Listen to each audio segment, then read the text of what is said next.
नमस्कार, मैं नीतीश शर्मा और आप देख रहे हैं पंजाब केसरी टीवी। बांग्लादेश में हिंदुओं की हत्याएं रुकने का नाम नहीं ले रही है।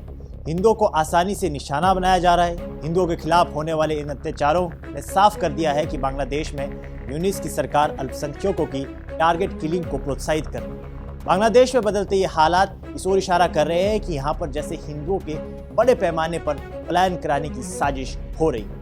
बीते कुछ समय में ऐसी खबरें आ रही है जिसमें साफ तौर पर देखा गया है कि हिंदुओं को उनके ही घरों में बंद कर जला दिया जा रहा है। इस्लामिक कट्टरपंथियों ने बांग्लादेश में कई स्थानों पर हिंदू अल्पसंख्यकों पर हमले किए हैं। भले ही अंतर्राष्ट्रीय स्तर पर इसका विरोध हो रहा है, लेकिन यूनिस स्थिति संभालने में नाकाम साबित रहे हैं। इसी कड़ी में मुस्लिमों ने एक अन्य हिंदुओं की हत्या की है।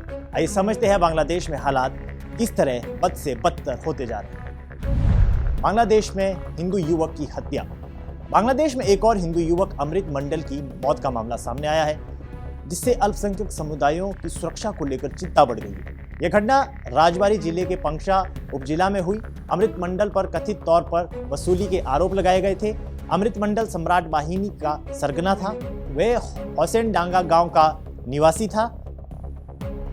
दीपू चंद्र दास का मामला 18 दिसंबर 2025 को मेमनसिंह जिले में 27 वर्षीय हिंदू युवक दीपू चंद्र दास की भीड़ द्वारा हत्या कर दी गई थी। दीपू एक फैक्ट्री में काम करता था। इस्लामिक कट्टरपंथियों की भीड़ ने उसे पीटा, जिससे उसकी मौत हो गई। इस मामले में पुलिस ने कम से कम 12 लोगों को गिरफ्तार किया है। ऐसे में सवाल है कि अब मानवाधिकार संगठन क्यों चुप्पी साध के बैठे।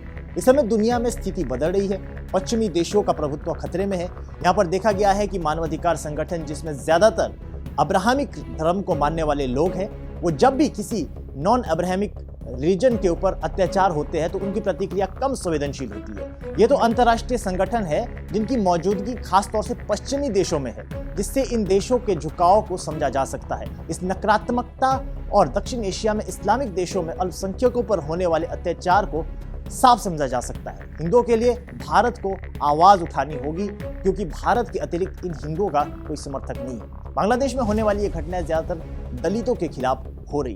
बांग्लादेश में जहां एक और राजनीतिक बदलाव देखे जा रहे हैं, तो दूसरी ओर फरवरी में होने वाले चुनावों की तैयारियां भी चल रही है। बांग्लादेश में बांग्लादेश नेशनलिस्ट पार्टी BNP के कार्यवाहक अध्यक्ष और पूर्व प्रधानमंत्री खालिद जिया के बेटे तारिक रहमान अपने देश वापस लौट आए हैं। रहमान ने 17 साल के निर्वासन के बाद ढाका पहुंचे हैं। ऐसे में माना जा रहा है कि बांग्लादेश में एक बार फिर सत्ता BNP के हाथों में जा सकती है। यही वजह है कि उस्मान हादी की मौत के बाद भड़की हिंसा को प्रायोजित करार दिया जा रहा है। माना जा रहा है कि अब यूनिस सत्ता को छोड़ना नहीं चाहते हैं, जिसके लिए बांग्लादेश को अस्थिर बनाने की कोशिश की जा रही है। बता दें कि बांग्लादेश की राजनीति में इस समय पाकिस्तान भी खासा एक्टिव दिख रहा है। बांग्लादेश जो कभी पाकिस्तान का ही हिस्सा हुआ करता था, लेकिन पश्चिमी पाकिस्तानियों की इस क्षेत्र में हिंसा ने बांग्लादेश में अलगाववाद की वो आग भड़काई जिसने तब के इस पाकिस्तान को आज का बांग्लादेश बनाया। आज का बांग्लादेश पाकिस्तान के साथ फिर उसी रास्ते पर चलने के लिए तैयार हो रहा है। बांग्लादेश में इस्लामिक कट्टरपंथियों ने 1971 की लड़ाई को भारत बनाम पाकिस्तान युद्ध करार दिया है,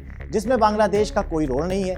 ऐसे में इस्लामिक ब्रदरहुड के नाम पर उन बांग्लादेशी निर्दोष लोगों की हत्याओं का आज की बांग्लादेश लीडरशिप ने मजाक बनाया है। हजारों बंगाली सिर्फ इसलिए मार दिए गए थे क्योंकि वो अश्वेत थे और बंगाली बोलते थे। इन मारे गए लोगों में ज्यादातर सिर्फ मुसलमान थे, लेकिन इस्लामिक कट्टरपंथ की जड़ें इस देश में इस हद तक गहरी हो गई है कि यहाँ मुल्क अब आतंक की फैक्ट्री बनने की दिशा में बढ़ रहा है। बहरहाल बांग्लादेश में जिस तरह हिंदुओं को निशाना बनाया जा रहा है, उसने कम से कम इतना तो साफ कर दिया है कि इस देश में अब भाईचारा और लोकतंत्र पूरी तरह से हाशिए पर पहुंच गया है। आने वाले दिनों में यहाँ किस तरह हिंदुओं के हितों की रक्षा की जाएगी, इस पर सबकी नजर बनी रहेगी। फिलहाल के लिए इस खबर में इतना ही। देश और दुनिया की बड़ी खबरों के लिए देखते रहिए पंजाब केसरी टीवी। हमसे जुड़े रहने के लिए हमारे YouTube चैनल को सब्सक्राइब करें और नई वीडियो की नोटिफिकेशन के लिए बेल आइकॉन को दबाएं।